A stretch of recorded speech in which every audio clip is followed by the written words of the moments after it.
Chapter 179 Breaking the Barrier. While the leaders of every sect gathered together to discuss how to open the forbidden area, Han Li was not idle. He was sizing up the vicious characters of each of the sects. Toward a few experts at the peak of the 13th layer of their cultivation art, Han Li was calculating whether he could hide, escape or hide behind someone.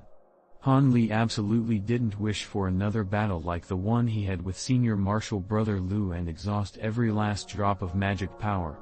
It should be known that this situation was completely different from that last time.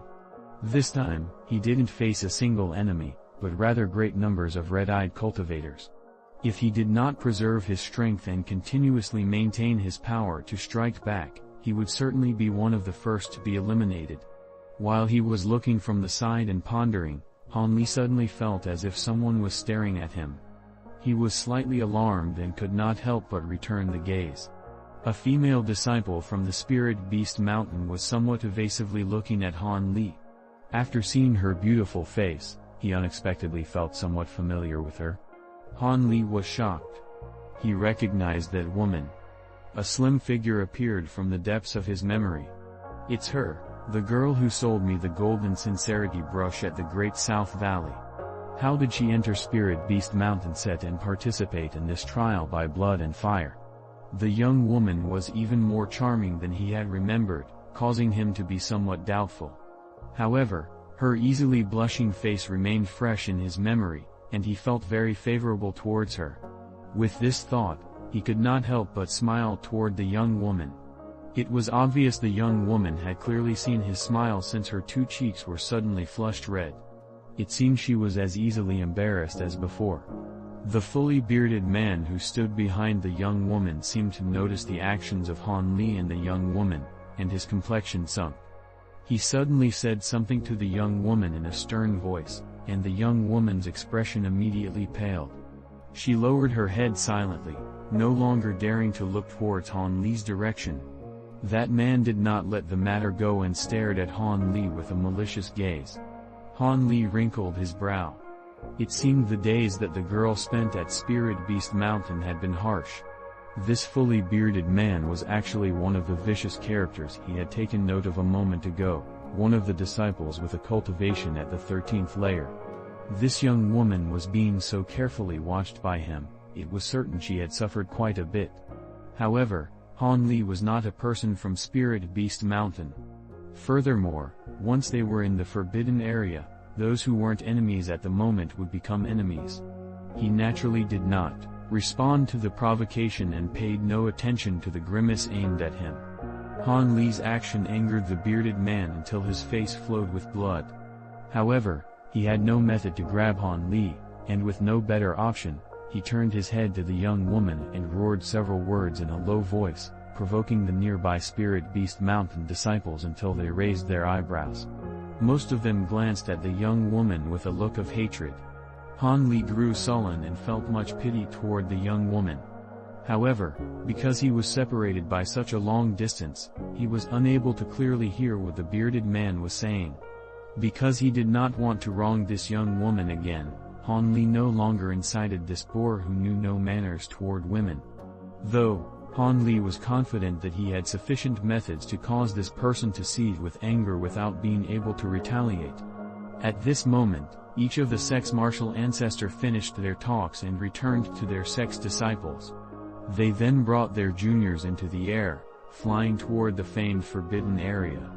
After flying for several hours toward the border of the state of Yuanwu, they fell onto an expansive yellow earth slope that had no end.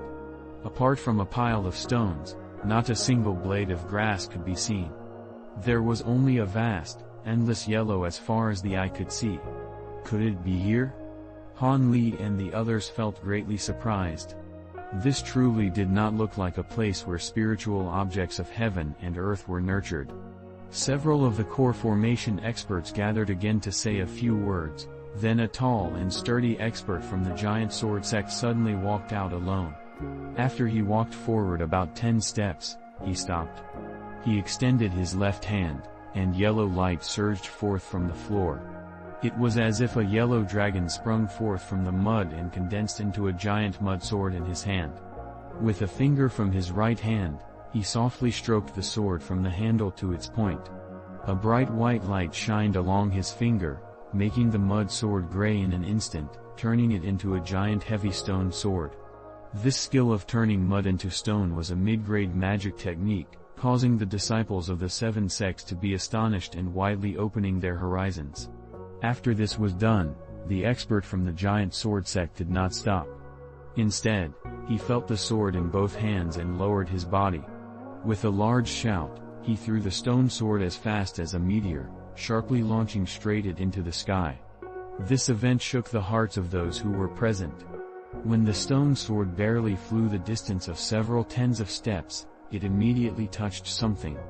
After a sudden tremor, it turned to fine dust, and an azure light covered the great expanse of the sky, causing everybody's skin to shine with an azure glow. While the crowd of disciples was scared witless, the azure light intensely surged for no reason, causing countless wind blades to scream out. They madly flew out everywhere, creating a wall of wind blades that neither wind nor rain could penetrate. The wind wall had no end to either side, and nobody knew where it ended. The azure light let out the hisses of wind from all directions. If someone were to enter the wall, they would immediately know the feeling of death from 1,000 cuts and turn into tens of thousands of pieces. This restrictive barrier is truly astonishing, and yet nobody knows what kind of remarkable ancient expert was able to set up such a tremendously ferocious spell formation. In comparison, Yellow Maple Valley's protective formations are like that of a child playing around. It's not worth mentioning. Han Li thought, inwardly sighing.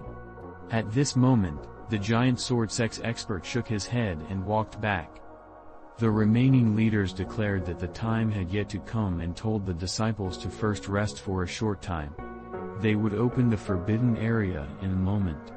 Like that, the person from the giant sword sect did the same thing every 2 hours to test the strength of the restrictive barrier. When the fourth stone word was thrown, the amount of wind blades rushing forth from the azure light clearly decreased by a great amount. With these circumstances, the 6 other core formation experts took the same actions and flew out shoulder to shoulder. Martial Ancestor Li held out his hand. A ring-shaped object about a foot long slowly emerged from his palm, releasing a fierce silver radiance. The Taoist priest patted the back of his head and spouted out an inch-long azure light from his mouth. As it flew down the wind, it lengthened, transforming into a flying sword several feet long. The other 5 respectively let out extremely dazzling items: a pink ribbon, a dragon-like walking stick, a huge black-green sword, a long saber emitting red light, an official seal flickering with yellow light. The 7 items from the 7 people enhanced each other's brilliance, creating the appearance of a ring that charged directly into the great formation of wind blades. These were the magic treasures that these experts created after years of bitter temperament once they entered core formation. Each of the sect's disciples didn't dare to be negligent. Under the orders of their foundation establishment seniors, they all stood behind the 7 ancestors and 7 columns, preparing to enter the forbidden area at any time. A burst of loud rumbling sounded out as the 7 magic treasures fiercely fought against the wind blades. All sorts of rays of light shot off in every direction, producing a strange whistle from time to time that caused the disciples who were watching to become very nervous. Martial Ancestor Li's foot-long ring spun and revolved continuously, releasing silver lights that at some moments seemed large and other times seemed small, as if it were communicating with spirits. Countless wind blades struck against it. The azure flying sword transformed into a flood dragon more than 30 meters long. Each of the sword strikes carried a strange cry that astonished one's soul. The other 5 magic treasures were also remarkable, especially that Meitiank's yellow seal. It was the most powerful. Each time it crushed down, it was as if a small mountain arose with the sound of thunder bursting out. However, after each attack, it withdrew and returned to its original form.